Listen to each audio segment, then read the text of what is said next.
C'est ici le débrief. Allez, c'est parti, assieds-toi.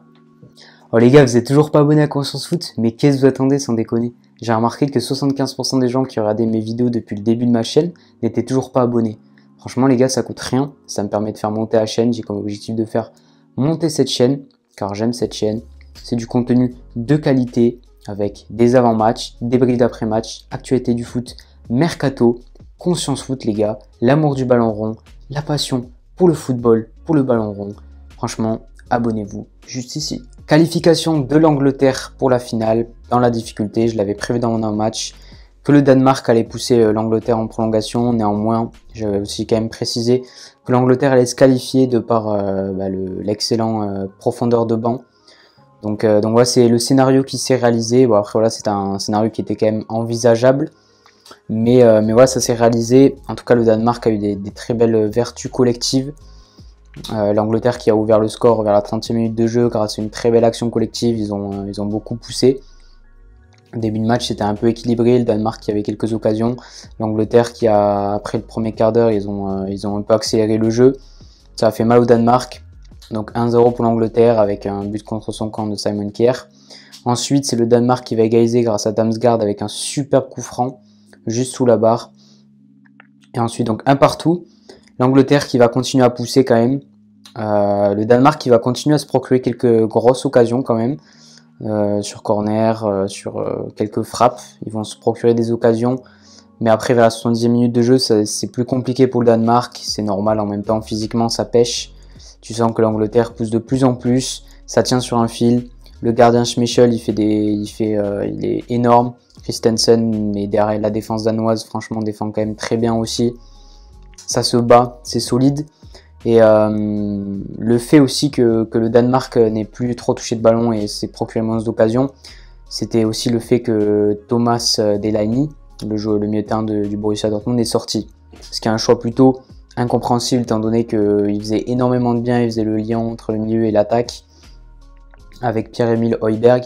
Højbjerg qui est un sacré joueur, plutôt un joueur de l'ombre, c'est pas le joueur qu'on va attendre pour taper un coup franc comme Juninho, pour faire un dribble comme Neymar.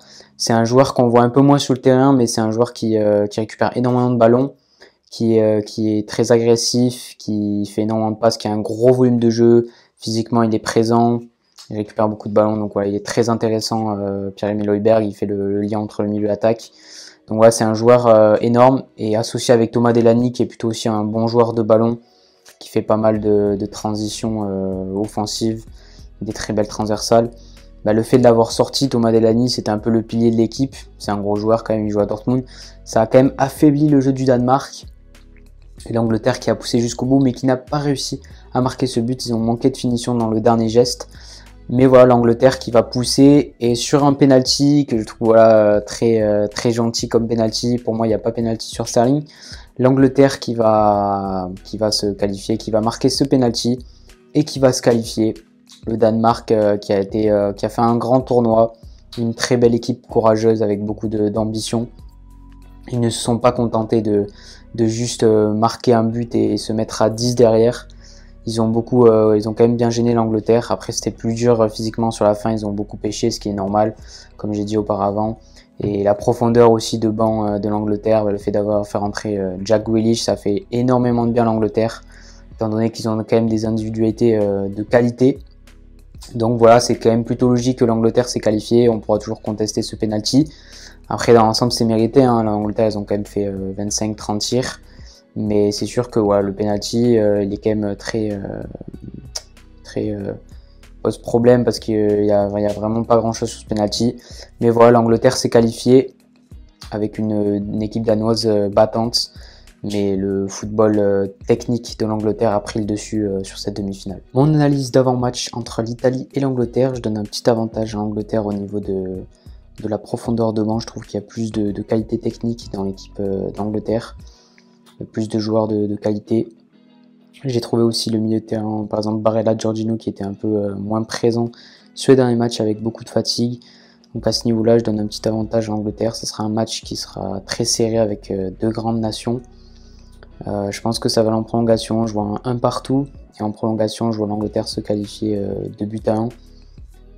Mais je pense que la profondeur de banc de l'Angleterre va permettre à Gareth Southgate quand ça sera compliqué, je pense, parce que ça sera un match plutôt serré, bah, il va pouvoir faire rentrer des joueurs qui vont faire mal, comme Jadon Sancho, Marcus Rashford, Grealish s'il est sur banc, ou Saka. Ça va vraiment trancher, je trouve, la défense italienne, que je trouve un peu lente, qui est ni Bonucci, même s'ils ont une très bonne expérience, ce sont des très bons défenseurs.